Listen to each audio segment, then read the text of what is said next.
This is a day I've been looking forward to for 2.5 years.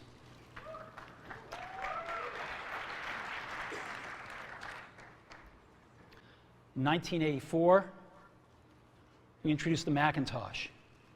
It didn't just change Apple, it changed the whole computer industry.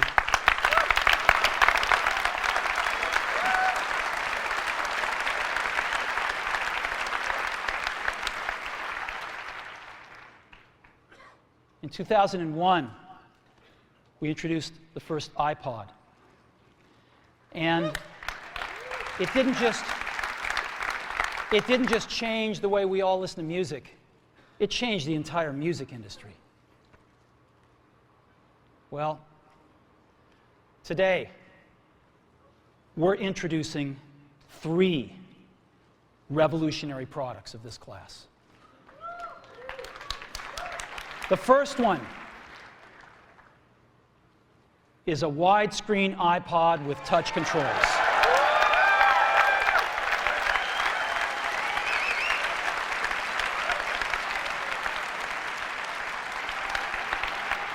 The second is a revolutionary mobile phone.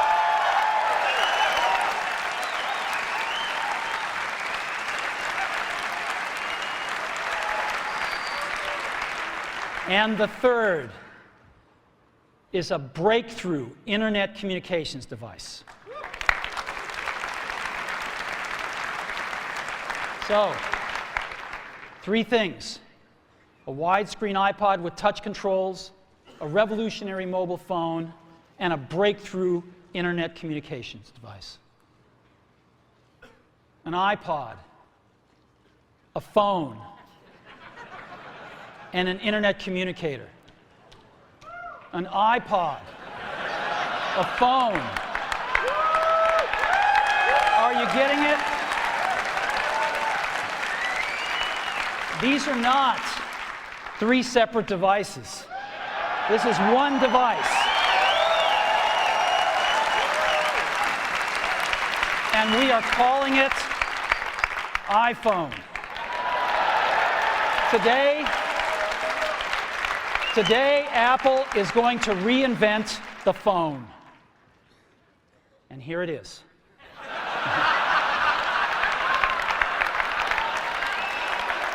No. Actually, here it is, but we're going to leave it there for now. So,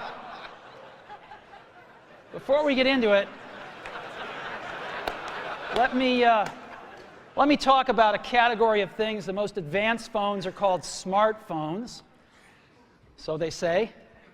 And they typically combine a phone plus some email capability, plus they say it's the internet, sort of the baby internet, into one device, and they all have these plastic little keyboards on them. And the problem is that they're not so smart, and they're not so easy to use. So if you kind of make a Business School 101 graph of the smart axis and the easy to use axis, phones, regular cell phones are kind of right there. They're not so smart, and they're not so easy to use. But smartphones are definitely a little smarter, but they actually are harder to use. They're really complicated. Just for the basic stuff, people have a hard time figuring out how to use them. Well, we don't want to do either one of these things. What we want to do is make a leapfrog product that is way smarter than any mobile device has ever been and super easy to use. This is what iPhone is. Okay? So, we're going to reinvent the phone. Now, we're going to start with a revolutionary user interface. It is the result of years of research and development. And, of course, it's an interplay of hardware and software. Now, why do we need a revolutionary user interface? I mean, here's 4 smartphones, right? Motorola Q, the BlackBerry, Palm Treo, Nokia E62, the usual suspects. And what's wrong with their user interfaces? Well, the problem with them is really sort of in the bottom 40 there. It's this stuff right here. They all have these keyboards that are there whether you need them or not to be there. And they all have these control buttons that are fixed in plastic and are the same for every application. Well, every application wants a slightly different user interface, a slightly optimized set of buttons just for it. And what happens if you think of a great idea 6 months from now? You can't run around and add a button to these things. They're already shipped. So what do?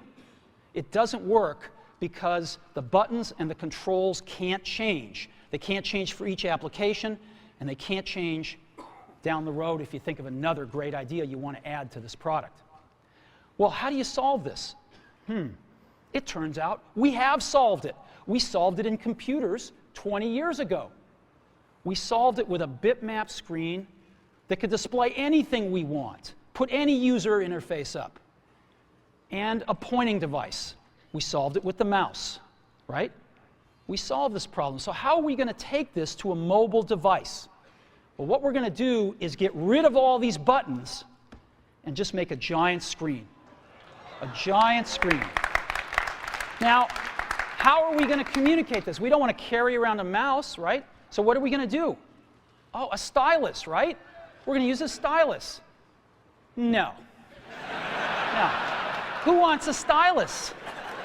You have to get them and put them away and you lose them. Yuck. Nobody wants a stylus. So let's not use a stylus. We're going to use the best pointing device in the world. We're going to use a pointing device that we're all born with. We're born with 10 of them. We're going to use our fingers.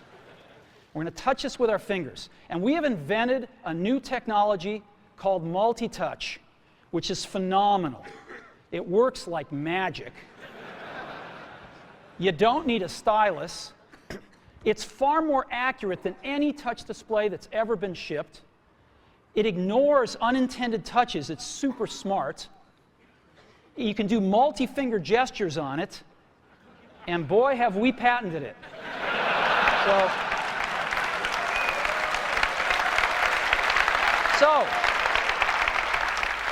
Ja, ich hoffe, euch hat dieser kleine Ausschnitt aus der Apple Keynote von 2007 gefallen.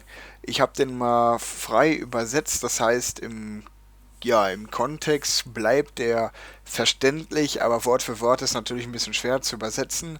Ich habe versucht, die Gestik und die Art von Steve Jobs da reinzubringen. Hoffentlich hat das einer von euch gemerkt. Vielen Dank fürs Zuschauen. Ich hoffe, euch hat das Video genauso gut gefallen wie mir.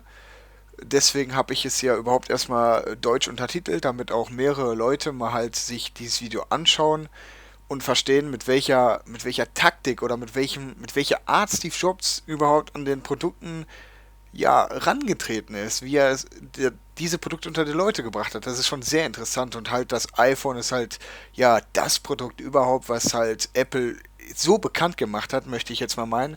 Und deswegen habe ich einfach mal die Apple Keynote 2007 mit Steve Jobs und dem iPhone, dem allerersten iPhone gewählt und würde sagen, ansonsten sehen wir uns beim nächsten Mal und sage ciao.